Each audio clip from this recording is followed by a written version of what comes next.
नमस्कार विद्यार्थी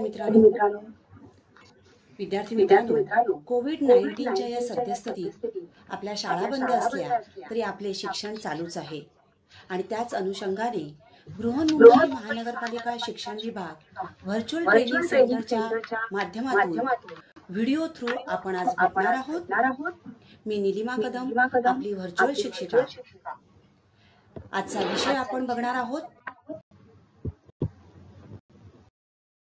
इयत्ता 10वी विज्ञान आणि तंत्रज्ञान भाग 2।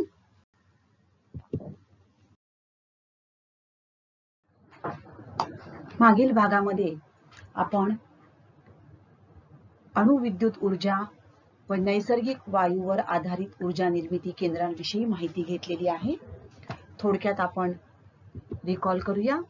वीज निर्मिती प्रकल्पांमध्ये मुख्यत्वे उष्णतेचा वापर करून उच्च दाबावर वाफ बनवली जाते व या वाफेचा उपयोग करून जनित्र फिरवून वीज निर्मिती केली जाते। औष्णिक विद्युत निर्मिती केंद्रात औष्णिक ऊर्जेचं रूपांतर गतिज ऊर्जेत, गतिज ऊर्जा यांत्रिक ऊर्जेत आणि यांत्रिक ऊर्जा विद्युत ऊर्जेत रूपांतरित होते। अणु ऊर्जेवर आधारित विद्युत ऊर्जा निर्मिती केंद्रात युरेनियम अथवा प्लुटोनियम सारख्या अणुकेंद्रकाच्या विखंडनातून निर्माण झालेल्या उष्णता ऊर्जेचा उपयोग करून पाण्यापासून उच्च तापमानाची व दाबाची वाफ निर्माण केली जाते। या वाफेच्या शक्तीने टर्बाइन फिरते व टर्बाइन फिरले की जनित्र फिरून विद्युत निर्मिती होते।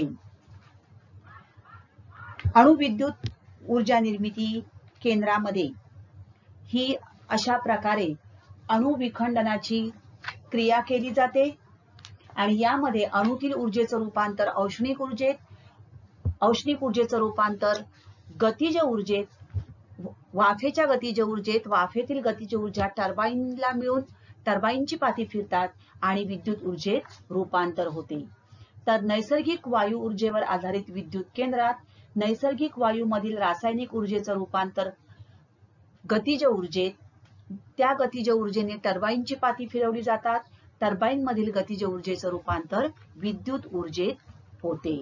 तर अशा प्रकारे आपण मागील भागामध्ये औष्णिक विद्युत ऊर्जा निर्मिती केंद्र, अणुविद्युत ऊर्जा निर्मिती केंद्र तसंच नैसर्गिक वायूवर आधारित ऊर्जा निर्मिती केंद्र यांची माहिती घेतलेली आहे। आज आपण बघणार आहोत जलविद्युत निर्मिती केंद्र। जलविद्युत, जल म्हणजेच पाणी, पाण्यापासून वीज निर्माण केली जाते। हा विद्युत निर्मितीचा सर्वात मोठा स्रोत आहे। या ठिकाणी तुम्हाला चित्रात दिसतंय बघा, हे पाणी, वाहणारं पाणी। आता हे जे पाणी धरणामध्ये साठवलं जातं, पाणी साठवलं गेलंय म्हणजे जरी स्थितीज ऊर्जा, या स्थितीज ऊर्जेचं रूपांतर पाणी अशा प्रकारे खाली सोडलं जातं म्हणजेच गतिज ऊर्जेत केलं जातं। हे वाहते गतिमान पाणी पाईपद्वारे धरणाच्या पायथ्याशी असणाऱ्या, या ठिकाणी हे टर्बाइन दिसतंय तुम्हाला, या टर्बाइन पर्यंत आणून या गतिज ऊर्जेच्या सहाय्याने हे टर्बाइन फिरवलं जातं। टर्बाइनला जोडलेलं जनित्र फिरतं आणि जनित्राच्या सहाय्याने वीज निर्मिती म्हणजेच विद्युत निर्मिती होते। तर अशा प्रकारे जलविद्युत निर्मिती केंद्रामध्ये हे कार्य चालतं।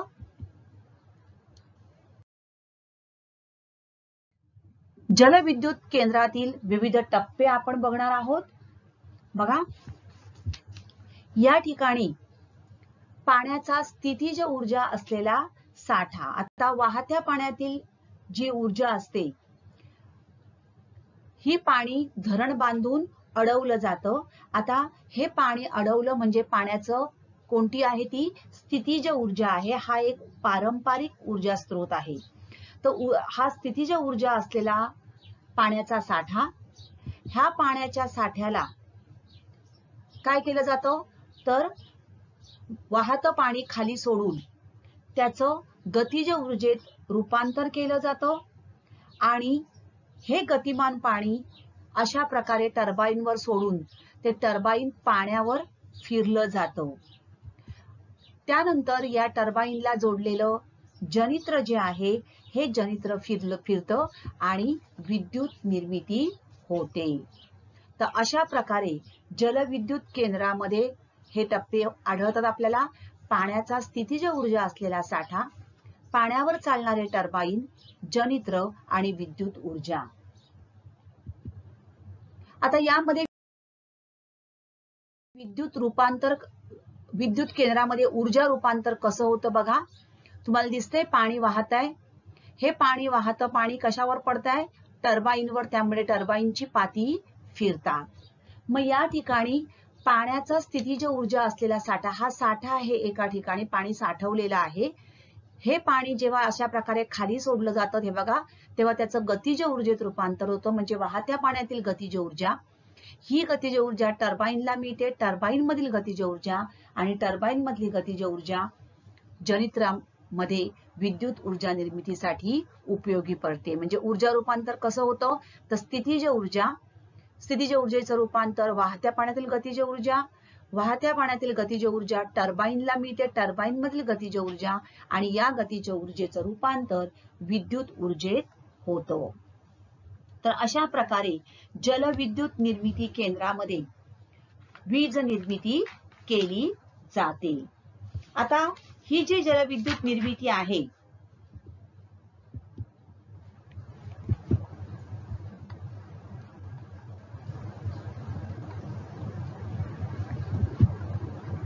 जलविद्युत निर्मिती केंद्र जे आहे यामध्ये बघा वाहत्या पाण्यामध्ये गतिज ऊर्जा असते तर साठविलेल्या पाण्यात स्थितीज ऊर्जा असते. जलविद्युत निर्मिती केंद्र हे नेहमी धरणाच्या जवळ असतं. म्हणजेच नदीचं पाणी धरण बांधून अडवलं जातं आणि त्या ठिकाणी जलविद्युत निर्मिती केंद्र बांधलं जातं. या ठिकाणी हे धरणामध्ये अडवलेलं पाणी म्हणजे साठविलेलं पाणी ते स्थितीज ऊर्जेमध्ये असतं. त्या स्थितीज ऊर्जेचं रूपांतर वाहत्या पाण्यात म्हणजेच गतिज ऊर्जेत केलं जातं. हे वाहते पाणी पाईपद्वारे धरणाच्या पायथ्याशी असणाऱ्या टर्बाईन पर्यंत आणून त्या पाण्याच्या गतिज ऊर्जेच्या सहाय्याने टर्बाईन फिरवलं जातं आणि टर्बाईनला जोडलेले जनित्र फिरून विद्युत निर्मिती होते. तर अशा प्रकारे जलविद्युत निर्मिती केंद्रामध्ये वीज निर्मिती केली जाते. आता जलविद्युत ऊर्जा हा ऊर्जेचा एक पारंपरिक स्रोत आहे. आता या ठिकाणी आपण बघणार आहोत पर्यावरण स्नेही ऊर्जा ही आहे की नाही.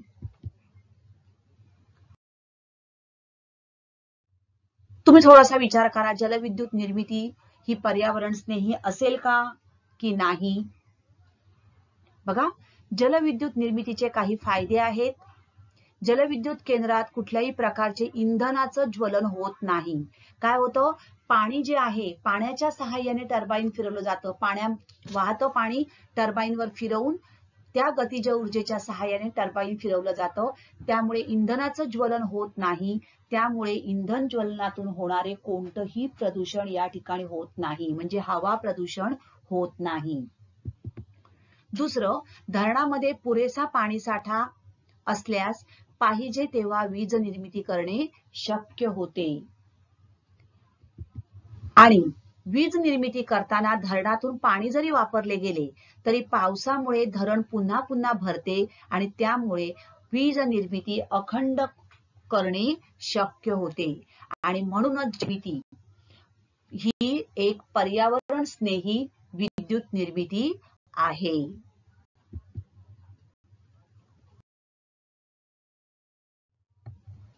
पुढचा आपण प्रकार बघणार आहोत पवन ऊर्जेवर आधारित विद्युत निर्मिती. या ठिकाणी तुम्हाला पवनचक्की दिसते, ही आहे पवनचक्की.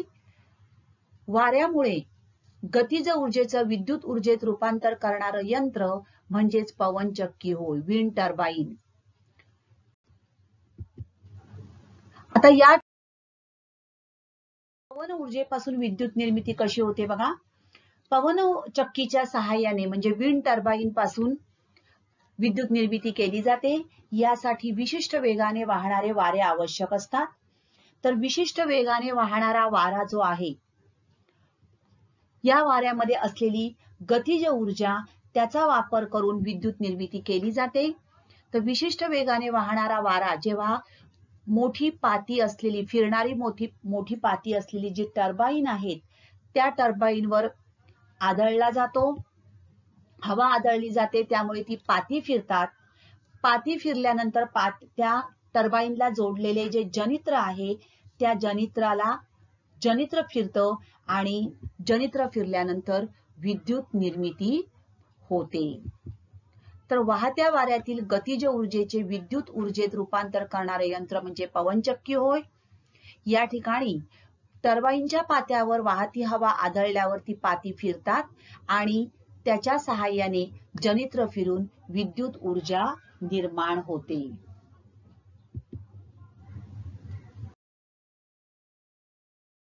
यामध्ये ऊर्जा रूपांतर बघा कसं होतं.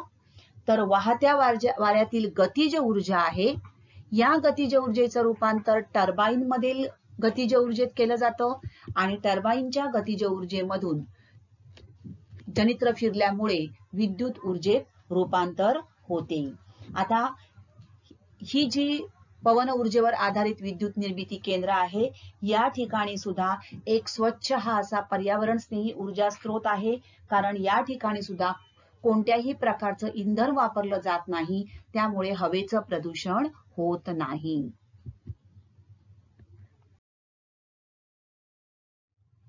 आता लक्षात घ्या, 1 किलोवॅट पेक्षा कमी क्षमतेपासून तर 7 मेगावॅट एवढ्या क्षमतेचे पवन निर्मिती यंत्र म्हणजे विंड टर्बाईन्स आज उपलब्ध आहे.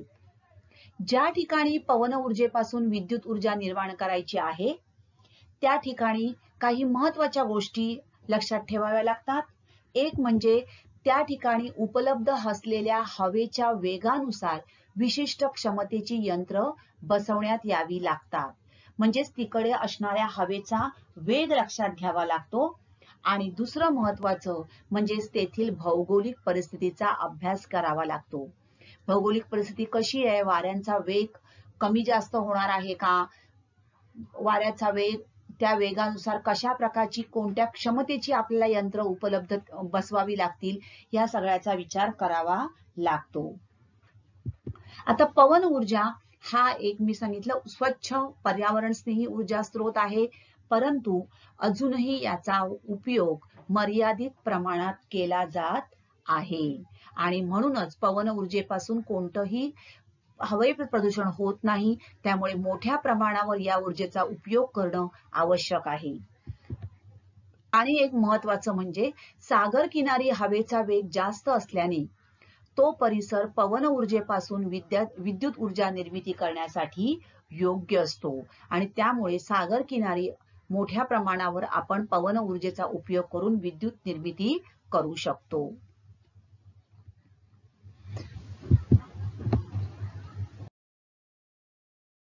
विद्युत केंद्र आहे सौर ऊर्जेवर आधारित विद्युत केंद्र. सौर ऊर्जा म्हणजे सूर्यप्रकाशापासून मिळणारी ऊर्जा. बघा, सूर्यकिरणामध्ये असलेल्या प्रकाश ऊर्जेचा वापर करून विद्युत ऊर्जा निर्माण करता येऊ शकते. आता हे जे आपण बघितले पवन ऊर्जा, जलविद्युत ऊर्जा, सौर ऊर्जा, या ठिकाणी तुम्ही लक्षात घ्या हे सगळे काय आहेत, पर्यावरण स्नेही ऊर्जा स्रोत आहेत. कारण या ठिकाणी कोणत्याही प्रकारच्या इंधनाचं ज्वलन होत नाहीये, त्यामुळे हवेचं प्रदूषण कमी प्रमाणात होतं. त्याचबरोबर हे जे ऊर्जा स्रोत आहेत हे आपल्याला निसर्गात मुबलक प्रमाणात उपलब्ध आहेत.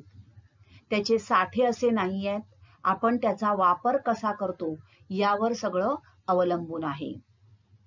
आता सूर्यकिरणामध्ये असलेली जी प्रकाश ऊर्जा आहे, या प्रकाश ऊर्जेचा वापर वनस्पती अन्न तयार करण्यासाठी करतात, तुम्हाला माहिती आहे. आणि आता मानवाने सुद्धा या प्रकाश ऊर्जेचा उपयोग करून सौर ऊर्जेच्या सहाय्याने मोठ्या प्रमाणावर विद्युत ऊर्जा निर्माण केलेली आहे. ठिकठिकाणी तुम्ही रस्ती बघितले असतील तर सोलार लॅम्प आपल्याला आज लागलेले दिसतात. तर हे सोलार लॅम्प या सौर ऊर्जेवर चालतात. आता ही ऊर्जा निर्मिती कशा प्रकारे केली जाते? 2 प्रकाराने केली जाते. पहिला प्रकार आहे सूर्यकिरणामध्ये असलेला ऊर्जेचा वापर करून जनित्र न वापरता सरळपणे सौर घटामध्ये विद्युत ऊर्जा निर्माण करता येते.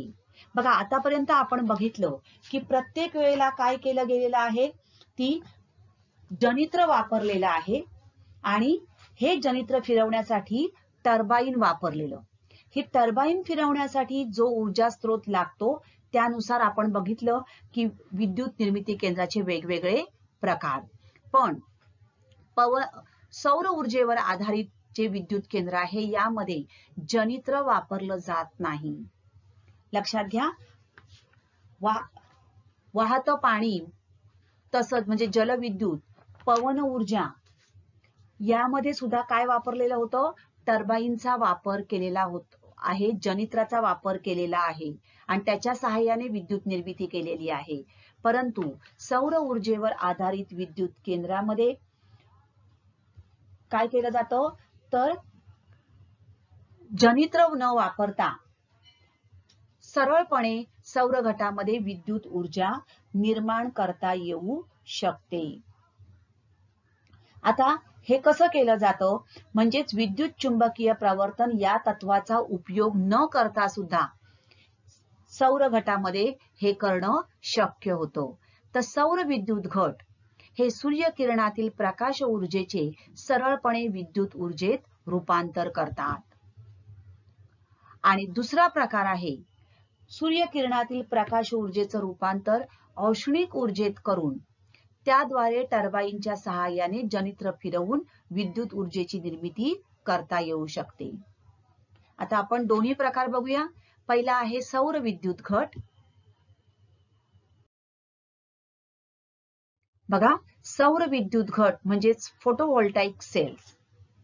आता या ठिकाणी सौर विद्युत घट हे सूर्यकिरणातील प्रकाश ऊर्जेचे सरळपणे विद्युत ऊर्जेत रूपांतर करतात आणि या प्रक्रियेला फोटोव्होल्टाइक इफेक्ट, फोटोव्होल्टाइक परिणाम असे म्हणतात. ही प्रक्रिया सौर विद्युत घटात म्हणजेच फोटोव्होल्टाइक सेल्स मध्ये केली जाते. बघा, हे आहेत फोटोव्होल्टाइक सेल्स, तुम्हाला दिसतात या ठिकाणी. सनलाईट या ठिकाणी या सौर घटामध्ये पडतात आणि याच्या सहाय्याने विद्युत निर्मिती होते. आता या प्रकारच्या ऊर्जा रूपांतरातून मिळणारी विद्युत शक्ती ही डायरेक्ट करंट शक्तीच्या रूपात उपलब्ध होते. आता त्यासाठी काय वापरले जातात, तर सेमीकंडक्टर या विशिष्ट प्रकारच्या अर्धवाहकांचा उपयोग केला जातो. हे अर्धवाहक म्हणजे सेमीकंडक्टर जे आहेत, आपण कंडक्टर आणि इन्सुलेटर बघितलेले आहेत, तसेच काही सेमीकंडक्टर आहेत म्हणजे अर्धवाहक. तर हे सौर विद्युत घट सिलिकॉन या सेमीकंडक्टर पासून बनवलेले असतात. हे विशिष्ट प्रकारचे एक अर्धवाहक आहेत. सिलिकॉनच्या साधारणतः 1 चौरस सेंटीमीटर क्षेत्रफळाच्या सौर विद्युत घटापासून जवळपास 30 मिली अँपिअर एवढी विद्युत धारा व 0.5 व्होल्ट एवढे विभवांतर मिळू शकते. तर अशा प्रकारे आपल्याला सौर घटापासून मिळणारं विभवांतर हे त्या आपण जो सेमीकंडक्टर वापरणार आहोत त्याच्या क्षेत्रफळावर अवलंबून नसते. तर 100 सेंटीमीटर स्क्वेअर सिलिकॉनच्या घटापासून जवळपास 3 अँपिअर एवढी विद्युत धारा व 0.5 व्होल्ट एवढे विभवांतर मिळू शकते. आता या ठिकाणी सूर्यकिरणातील प्रकाश ऊर्जेचे रूपांतर डायरेक्ट विद्युत ऊर्जेत केले जाते. सौर घटापासून मिळणारे विभवांतर हे त्याच्या क्षेत्रफळावर अवलंबून नसते.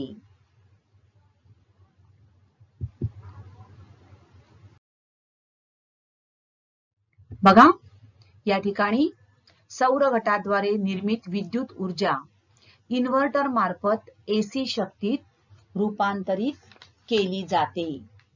आता सौर घटापासून मिळणारी ही जी विद्युत शक्ती आहे ही काय आहे, डायरेक्ट करंट असल्याने ही विद्युत यंत्रे डीसी म्हणजे दिष्ट या विद्युत शक्तीवर चालतात आणि त्या ठिकाणी ही ऊर्जा सरळपणे वापरता येते. परंतु काही वेळेला आपल्याला याचं रूपांतर अशा प्रकारे कशामध्ये करावं लागतं, इन्व्हर्टर मध्ये करावं लागतं. कारण घरगुती उद्योगामध्ये असलेली, घरगुती तसेच औद्योगिक वापरात असलेली बहुतेक उपकरणे ही एसी विद्युत शक्तीवर चालत असतात आणि त्यामुळे सौर घटाद्वारे जी विद्युत ऊर्जा निर्माण केली जाते तिचं रूपांतर इन्व्हर्टर मार्फत काय केलं जातं, एसी विद्युत शक्तीमध्ये म्हणजेच प्रत्यावर्ती विद्युत शक्तीमध्ये रूपांतर करावं लागतं. कारण आपल्या घरगुती तसेच औद्योगिक वापरामध्ये असलेली उपकरणे ही सगळी एसी विद्युत शक्तीवर चालत असतात. तर अशा प्रकारे बघा, सोलार पॅनल मध्ये या ठिकाणी या सौर घटामार्फत ही काय आहे, डीसी करंट आहे हा, आणि त्यामुळे आपल्याला डीसी करंटचं चार्ज कंट्रोलर मधून हे डीसी पॉवर आला, डीसी पॉवर मधून त्याचं इन्व्हर्टर मध्ये टाकून इलेक्ट्रॉनिक यंत्रणेद्वारे विद्युत शक्तीमध्ये रूपांतर करावं लागतं. तर अशा प्रकारे अनेक सौर पॅनेल एकत्र जोडून हवी तेवढी विद्युत ऊर्जा निर्माण करता येणं शक्य आहे आणि अशा अनेक पॅनेल मार्फत निर्माण झालेली ही शक्ती इन्व्हर्टर मार्फत एसी शक्तीत रूपांतरित केली जाते. ट्रान्सफॉर्मरच्या सहाय्याने ही शक्ती आवश्यक तेवढे विभवांतर आणि विद्युतधारेच्या रूपात विद्युत वितरण जाळ्यामध्ये वितरित केली जाते आणि आपल्याला त्यापासून विद्युत ऊर्जा पुरवली जाते.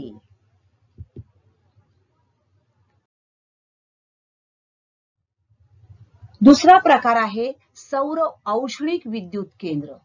आता सौर औष्णिक विद्युत केंद्र या ठिकाणी बघा, तुम्हाला दिसतंय काय आहे, टर्बाईन आहे, जनरेटर आहे आणि विद्युत निर्मिती केली जाते.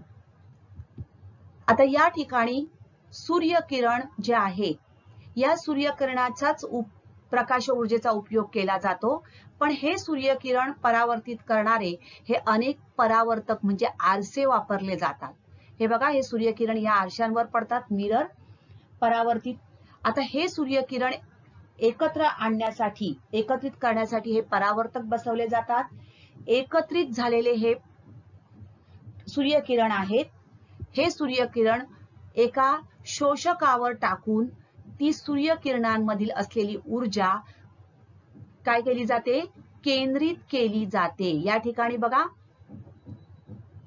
ऍब्सॉर्ब्स heat, tube with fluid that absorbs heat, ही जी ऊर्जा आहे ही सगळी काय केली जाते, शोषली जाते आणि त्यामुळे या ठिकाणी ऊर्जा निर्माण होते. बघा, हीट एक्सचेंजर, इथे ऊर्जा निर्माण होते.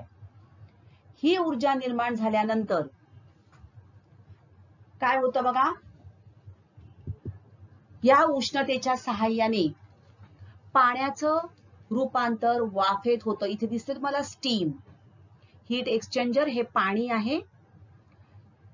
या पाण्याचं रूपांतर वाफेमध्ये केलं जातं आणि वाफेमध्ये केल्यानंतर या वाफेच्या सहाय्याने टर्बाईन फिरवलं जातं. हे इथे टर्बाईन आहे. टर्बाईनला ही पाती जी फिरतात, ही पाती फिरली की जनित्र फिरतं आणि जनित्राच्या सहाय्याने या ठिकाणी विद्युत निर्मिती होते. तर अशा प्रकारे सौर औष्णिक विद्युत केंद्रामध्ये टर्बाईनच्या सहाय्याने म्हणजेच आणि जनित्राच्या सहाय्याने विद्युत निर्मिती केली जाते.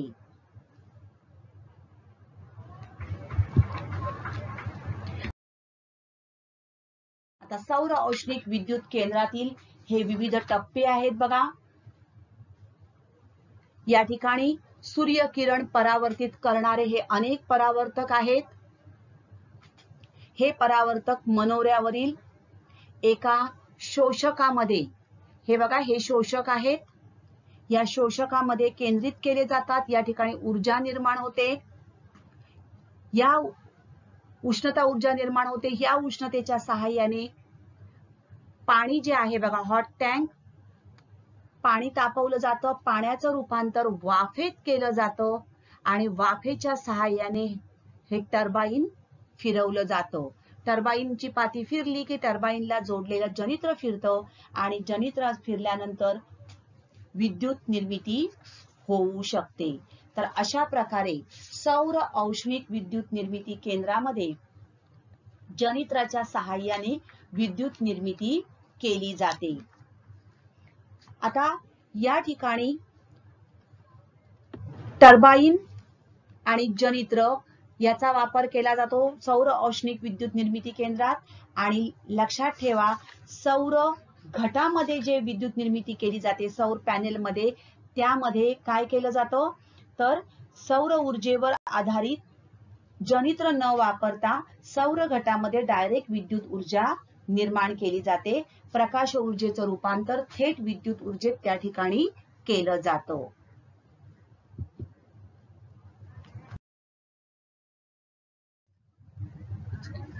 आता बघा, आपण आज जलविद्युत निर्मिती केंद्र, पवन ऊर्जेवर आधारित विद्युत निर्मिती केंद्र आणि सौर ऊर्जेवर आधारित विद्युत निर्मिती केंद्र बघितली.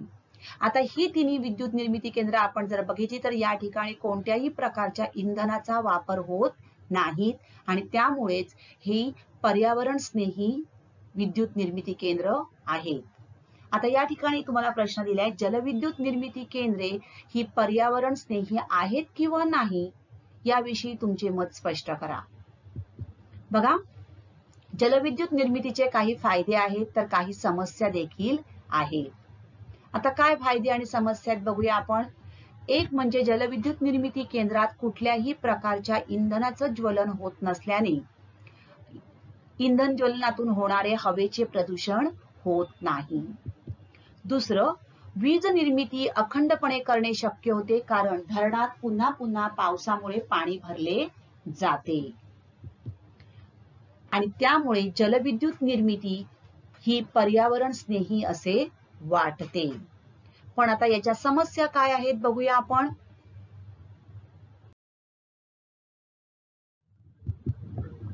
परंतु ज्या वेळेला धरण बांधलं जातं त्यावेळेला धरणाच्या खाली जी जमीन जाते त्या जमिनीमध्ये अनेक गावे, शेते आणि स्थानिक लोक विस्थापित होऊ शकतात, कारण मोठ्या प्रमाणावर जमीन लागते आणि त्यामुळे हे जे विस्थापित जे लोक झालेले आहेत त्यांच्या पुनर्वसनाचा फार मोठा प्रश्न निर्माण होतो.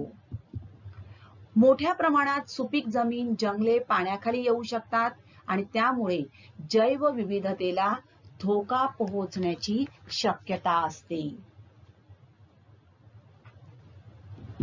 आणि वाहत्या पाण्याचा प्रवाह अडल्यामुळे पाण्यातील सजीव सृष्टीवर विपरीत परिणाम होऊ शकतो. तर अशा प्रकारे काही फायदे आहेत तर काही तोटे आहेत.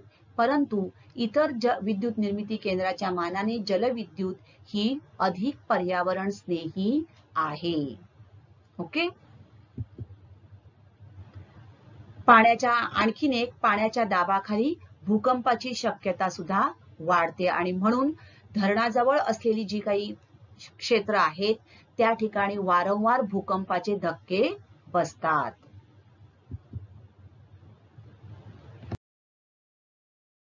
जलविद्युत ऊर्जा, सौर ऊर्जा आणि पवन ऊर्जा यांना नूतनीकरणक्षम ऊर्जा असे म्हणतात.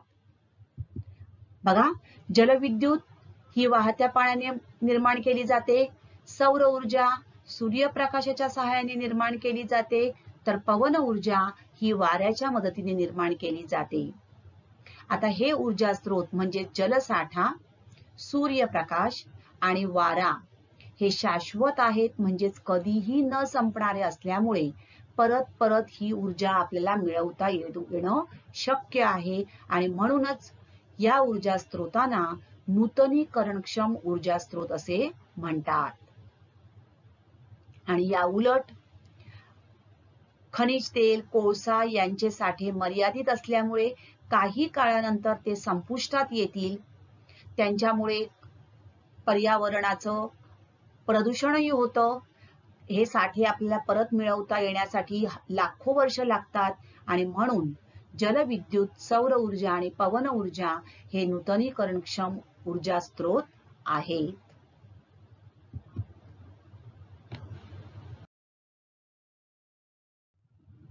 आणि अत्यंत महत्वाचा प्रश्न, ऊर्जा बचत ही काळाची गरज आहे. बघा, अन्न, वस्त्र, निवारा या आपल्या मूलभूत गरजा आहेत. त्याचप्रमाणे आधुनिक संस्कृतीमध्ये ऊर्जा ही सुद्धा मानवाची प्राथमिक गरज बनली आहे. दैनंदिन जीवनात आपल्याला विविध कार्यासाठी विविध ऊर्जेची आवश्यकता भासते आणि त्यासाठी विविध ऊर्जा स्रोत वापरले जातात. यातील बहुतेक ऊर्जा स्रोत हे औष्णिक ऊर्जेवर आधारित विद्युत ऊर्जा निर्मिती केंद्रातून मिळवली जाते.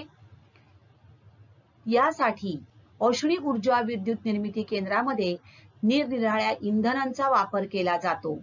प्रामुख्याने कोळशाचा वापर केला जातो. कोळसा हे जीवाश्म इंधन आहे आणि याचे साठे मर्यादित असल्यामुळे ते साठे आता नष्ट होत आले आहेत. त्याचबरोबरीने जीवाश्म इंधनाच्या वापरामुळे प्रदूषण आणि हवामान बदल यासारखे घटकांवर परिणाम होतो. अणु ऊर्जा निर्मिती देखील सहारक ठरू शकते. आपण बघितलं, कारण त्याच्यातून रेडिएशन मोठ्या प्रमाणावर होतं.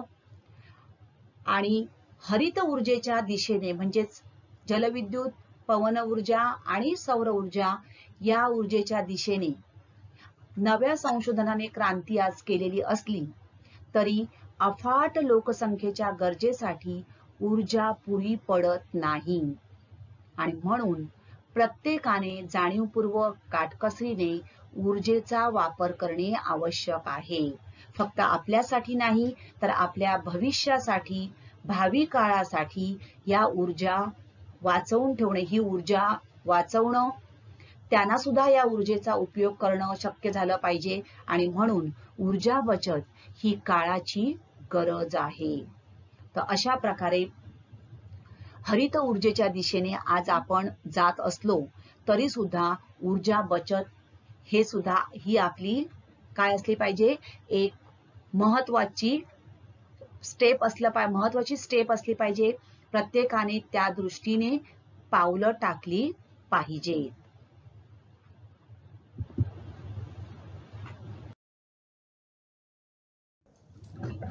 तर विद्यार्थी मित्रांनो, आता आपण इथेच थांबणार आहोत. अशाच काही सुंदर सुंदर व्हिडिओ सहित पुन्हा भेटणार आहोत पुढच्या भागात. तोपर्यंत थँक्यू. घरी राहा, सुरक्षित राहा.